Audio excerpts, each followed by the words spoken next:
You're listening to Environmentally Speaking, a weekly podcast diving into legal matters surrounding the environment, public utilities, energy, zoning, and permitting laws in Rhode Island and the surrounding areas, with your host, Marisa Desautel.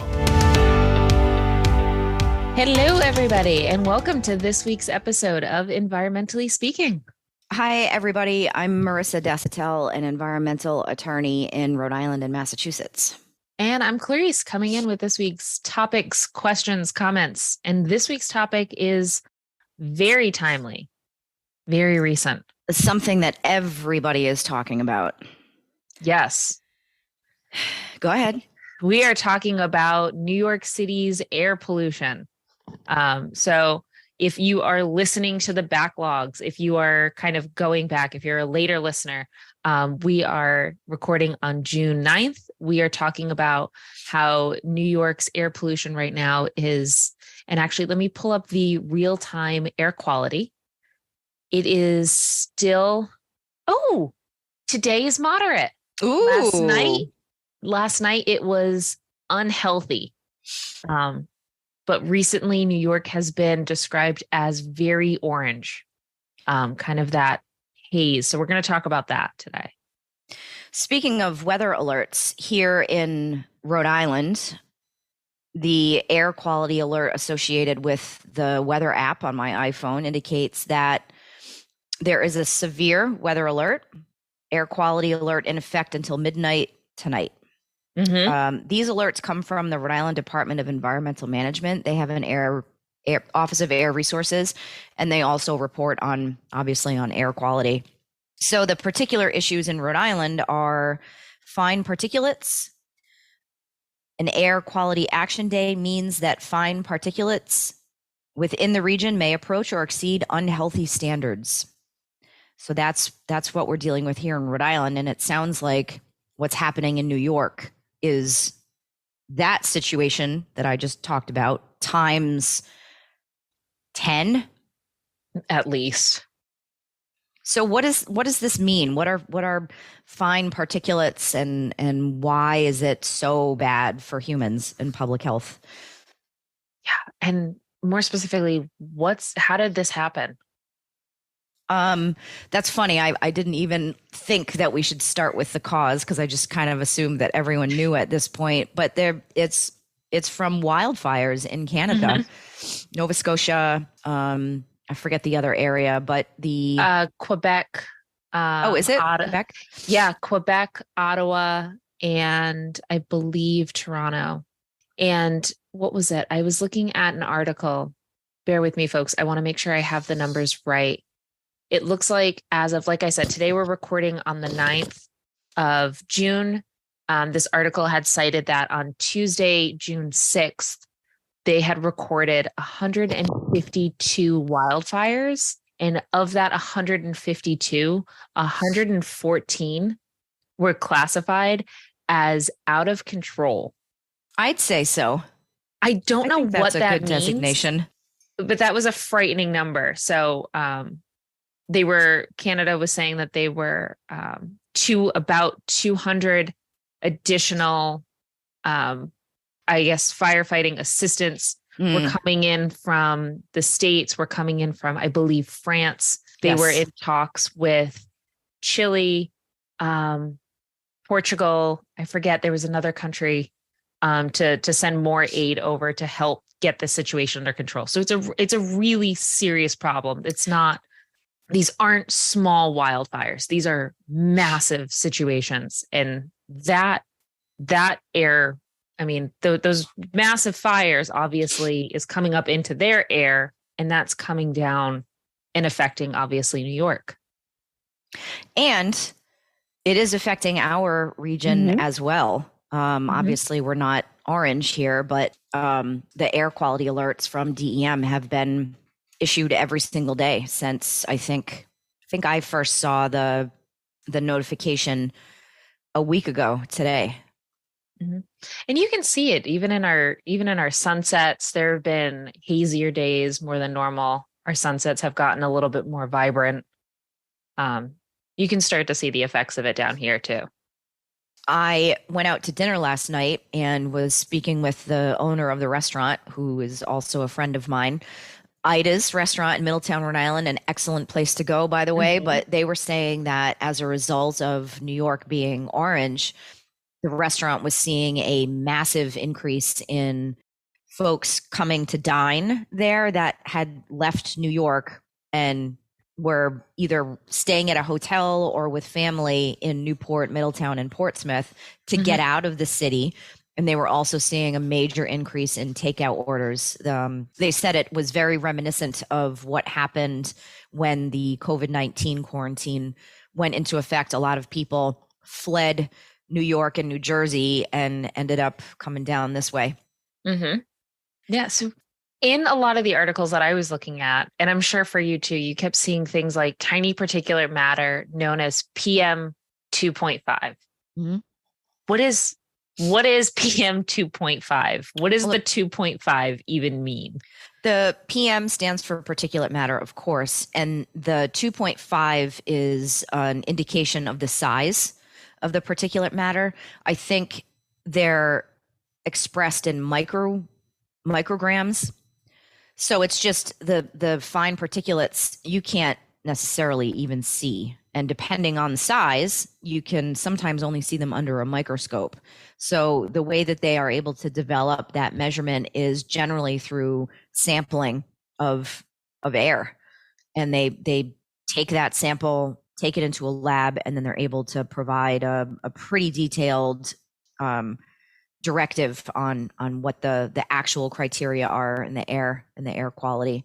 So once air quality gets to a certain status, depending on the size and quantity of the particulate matter, it's really unhealthy for humans and animals to breathe in those fine particulates because they can interrupt your natural ability for your lungs to process the air.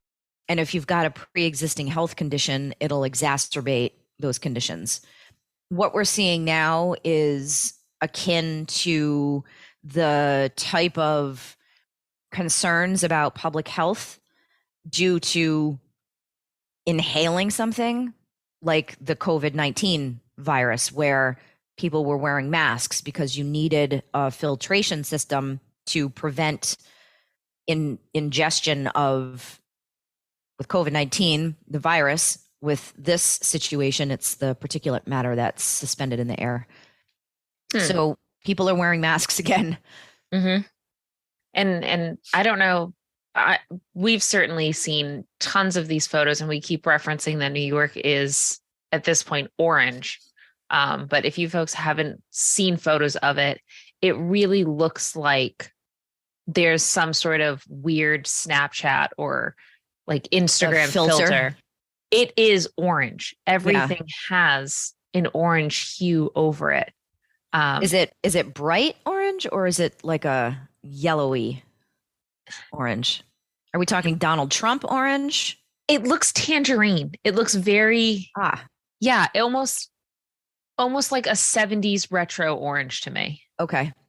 I've got friends who live out in New York. Some of them have sent me photos. I'm going to ask permission to see if we can share them on our Instagram to give people a better idea of what some of these, and none of these, like I said, none of these have any additional editing on them. This is just what outside looks like right now. Raw footage. Yeah. It's crazy. When is this air quality alert situation supposed to be over? Do we know? I haven't, out of everything I've read, nobody is saying anything. Like I said, last night when I checked at 10 at night, it was saying unhealthy. So there are different, let's back up a little bit. There are different levels of the air quality index. And each one has a different color. There's hazardous, which is sort of a dark maroon color. And in parentheses, there's the number 300 plus. And that goes back to what you just explained, which was the PM 2.5. And then it goes the second worst, which is very unhealthy, which is this sort of violet color, 201 to 300. Unhealthy is in red, 151 to 200. Unhealthy for sensitive groups, which is an orange, 101 to 150. Moderate is in yellow, 51 to 100. And then good is in green, 0 to 50. Last night at 10 p.m. when I checked, it was unhealthy in the red. So that's that 151 to 200. Mhm. And I've got it open right now. We're in the yellow, 51 to 100. So that's already a decent jump. I wonder if that has to be a function of the first responders providing mutual aid to Canada, because it's not like Science 101, fire is not going to go out by itself unless it runs out of oxygen or it runs out of something that it can burn through. And in this case, there's plenty of forest and there's plenty of oxygen in Canada. So without an ability to put out all of the wildfires, those numbers would either remain the same or increase. Again, just a supposition here, but it's got to be, the numbers coming down has to be related to the fires being extinguished. Absolutely. And I'm also wondering if there's, rainy weather on the forecast, if that's going to kind of help weigh that down, bring those particulates down just by sheer mass of humidity is going to help it out. But it looks like it's turning around. I'm also seeing this sort of scale move as we're talking. It's going from when we started recording, it was at 60. Right now it's at 64. So who knows how it's going to fluctuate. I haven't seen any article give a projection on when they expect it to be back to normal. I've also, a couple articles mentioned saying that New York hasn't yet been put on the list for the worst air quality in the world yet. And they were wondering why that hasn't happened yet. China? No, Delhi. And I'm wondering what the criteria for that is. Is it over a certain amount of days? It doesn't need to be consistent. Is this, has New York not been put on this list because this is an isolated incident? But a lot of articles were shocked that New York hasn't been sort of invited onto this list. Well, and I wonder too if the current status is being compared to what New York's baseline air quality is, and if that's a level of measurement, because Manhattan's disgusting. So maybe that. But typically, New York has been hovering around 50 in recent years. So despite New York not being known for its cleanliness, their air quality in recent years has been in the quote unquote green, in the good. Okay. So yeah, people are clamoring for this event to move New York onto the bad list. People I'm are not quite clamoring? sure why. There's a clamor going on with this. I saw it in a couple articles. I'm not sure why. There's so many other things to clamor about. If I were to clamor, it wouldn't be about this. It was a weird thing I kept seeing over and over again. Last time I clamored. Yesterday, actually. No, it was yesterday at work. But it wasn't about New York's air quality. One article that I read suggested that the issues with local air quality would continue at least through Thursday, which is obvious because that was yesterday, and then could extend into the weekend. We've been getting a lot of hazy, overcast, a little bit of rain here and there, but no significant rainfall. And I wonder how much of that is a result of the airflow from Canada. And so we can expect that it'll go through at least this weekend. And then I guess we'll have to see what happens next week. Yeah. Something to keep an eye out for. So like I was saying, there is a real-time watch index that you can keep an eye on if it's of interest. Doesn't hurt to check on it every once in a while. It's no fish doorbell. It's not going to be nearly as exciting. I love that fish doorbell. I get a kick out of that. But yeah, hopefully New York lightens up, at least goes from that tangerine hue to yellow. Kind of goes into the sepia tones, brightens up in some way. Yeah. All right. Well, here we are talking about air quality. I would say the Clean Air Act is I'm such a nerd. The Clean Air Act is a fascinating statute in how it interprets and regulates what outside sources contribute to local air quality. So, as everyone knows, things like fish and air don't recognize state jurisdictional boundaries and territories. So a lot of times there are activities that occur within your state or your area that are a result of something else going on outside of your area. And air quality is one of them. You're laughing at me. I am. If you want to be a nerd and give it a read, let us know your thoughts.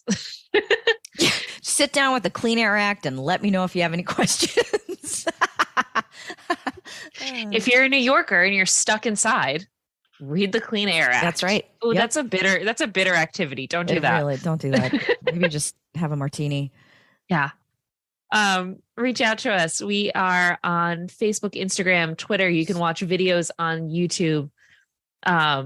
You can send us an email, help@desautelesq.com. Nope. That was wrong. Wait, email. The email. Help at desautelesq.com. Yeah. Oh, I did get it right. It didn't sound right. What just happened? Did your brain have a spasm? Uh-huh. Okay. Mm-hmm. Yeah, you know where to find us. Have a great weekend. I'm going to blame the haze. Stop breathing. That's the solution. Bye, everybody. Thank you for listening to this episode of Environmentally Speaking. If you're in need of an environmental attorney, we are here to help. Call us at 401-477-0023 or visit our website at www.desautellaw.com. That's www.desautellaw.com.